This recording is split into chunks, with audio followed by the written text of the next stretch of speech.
Hello, hi, good night. So today, our NCLEX question of the day is going to be about heart block. So let's get into it.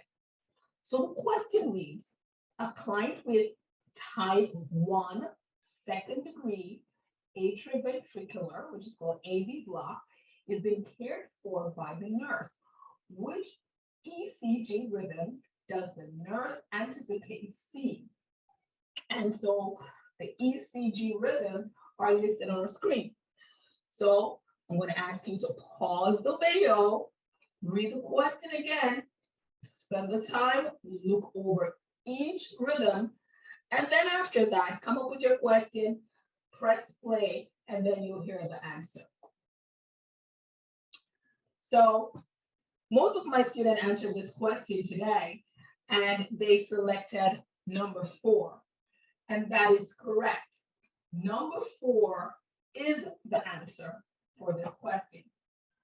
So the rationale reads, a second degree AV block of type 1 is distinguished by a progressive longer PR interval until a QRS complex is dropped, which is option 4. So what I'm going to do, I'm going to spend a little bit of time and go through how to identify blocks. But before we go there, we're going to look at the electrical impulse pathway.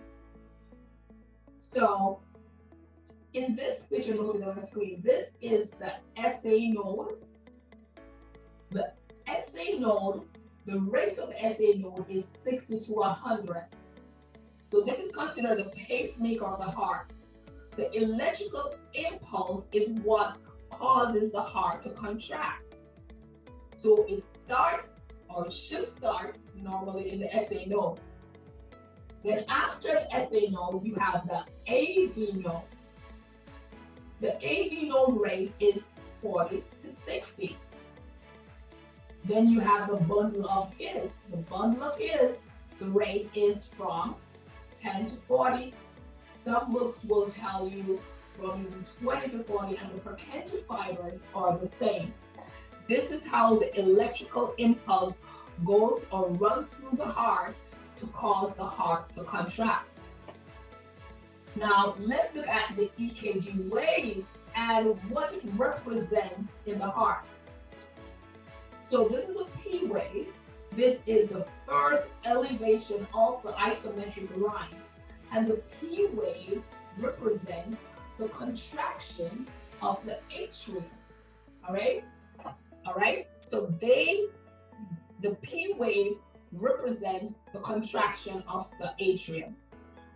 Now, one of the things that you will not see is the relaxation of the atrium, because it is said that it is lost in the Q.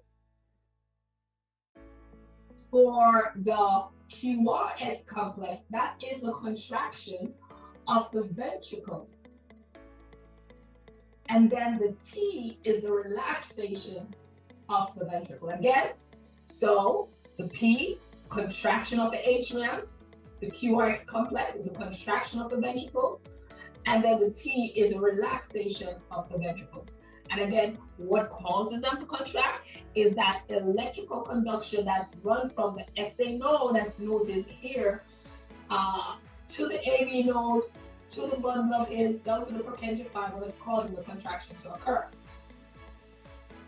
Now, what is important to know is the normal duration of these intervals. And this is important because when it comes on to blocks, you will see. So what is the PR interval? The PR interval begins from the elevation of the P, as noted here, until the beginning of the Q. That is considered the PR interval. Now that PR interval should be 0.12 to 0.20 seconds. And that's about 3 to 5 small squares on the EKG strip.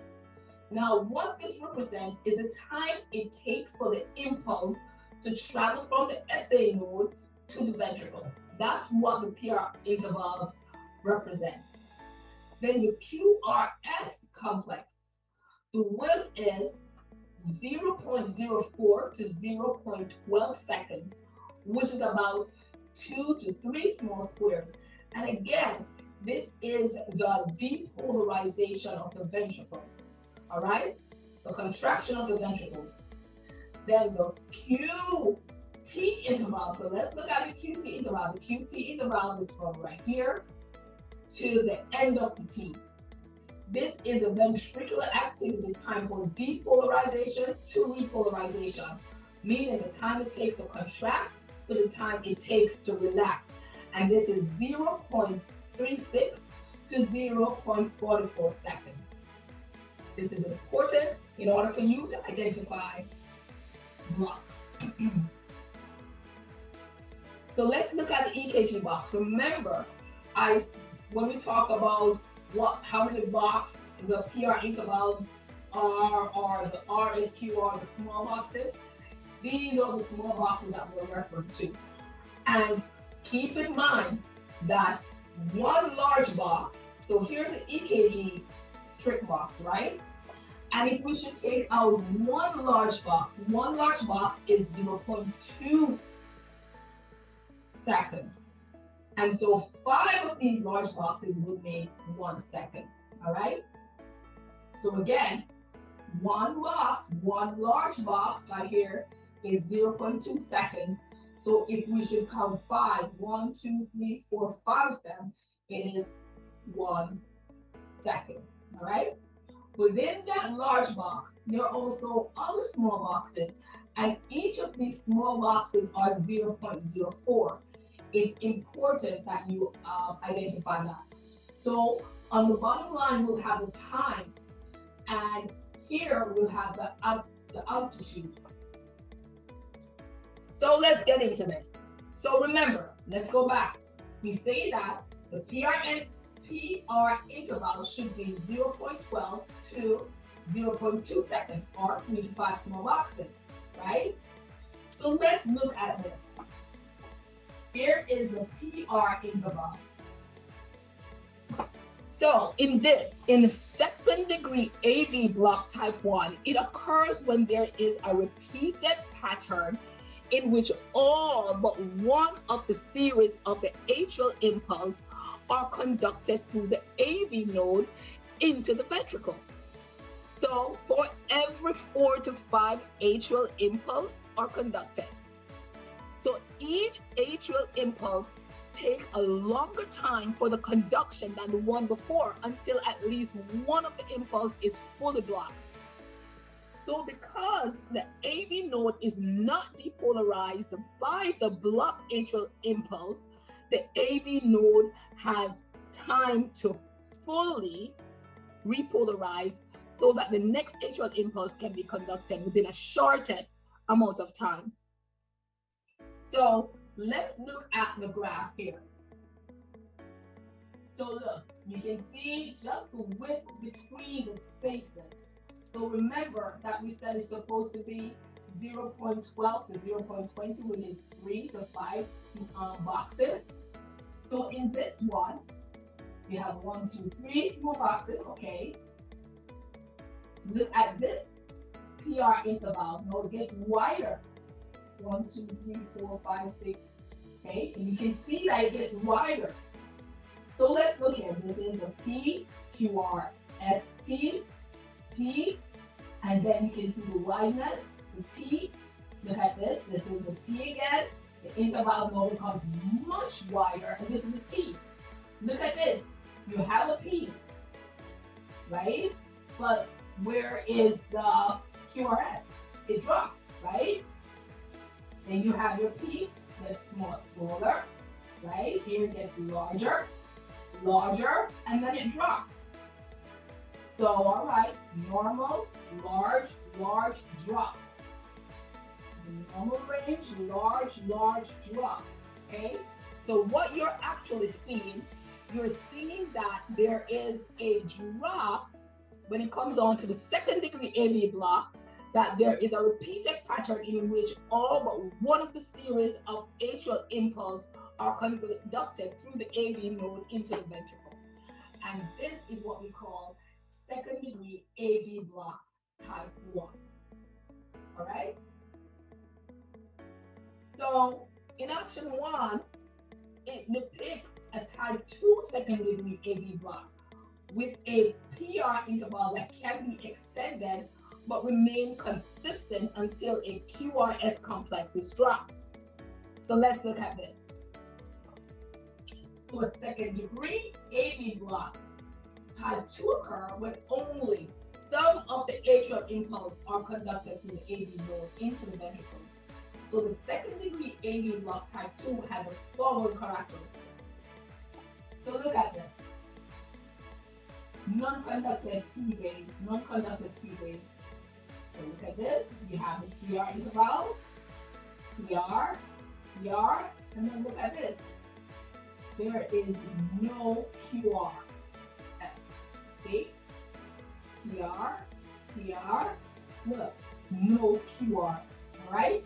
So again, in this case, you will see that in the second degree AV block type 2, that occur only when some of the atrial impulse are conducted through the AV nodes, all right? And with type 1, you will see that at least you had some contraction until 1 is dropped, then the regular contraction starts even though the PR interval is greater than 0.12 to 0.20, but only 1. But in type 2, you have 2 dropping. Look, no QRS, no QRS. Then fix it up again, no QRS, all right? So you see that more than even 1 is dropped at a time. So in option 2, it depicts a third degree AV block with a consistent PR interval and a consistent interval between the QRS complexes, but no obvious relationship between the P waves and the QRS complex.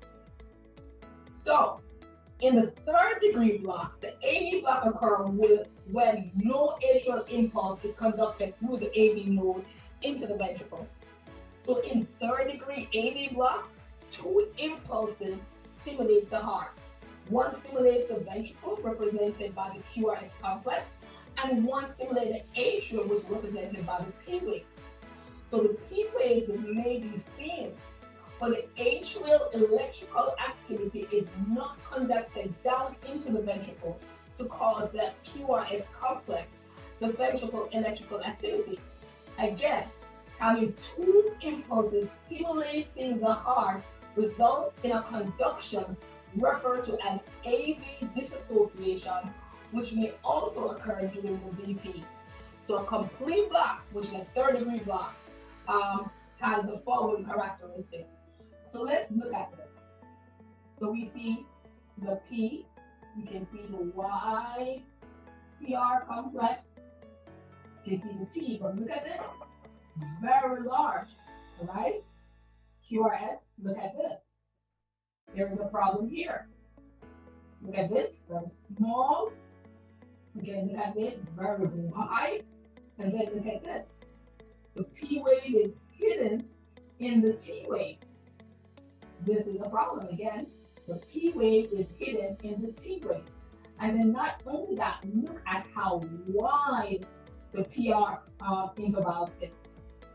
Okay? So keep in mind that the third degree blocks occurs when no atrial impulse is conducted through the AV node. And I want to make sure that I'm making it clear. So what I'm talking about is this. The impulse is not making it down to the AV node. So we're talking about impulse traveling. Remember we said that SA node is from 60 to 100. The impulse should travel to the AV node. Then after traveling to the AV node to the bundle of hidden into the Purkinje fibers. All right, so when we're talking about block, we're talking about signal, the electrical current not going from the AV, from the SA node to the AV node, okay? So again, when we said the third degree AV block occur when no atrial impulse is conducted through AV node into the ventricle. So it's not sending the signal to the ventricle, okay, or the ventricles. So option 3 depicts a first degree AV block with a consistent long PR interval. There is no QRX complex dropping. And this is where we talk about the first degree block.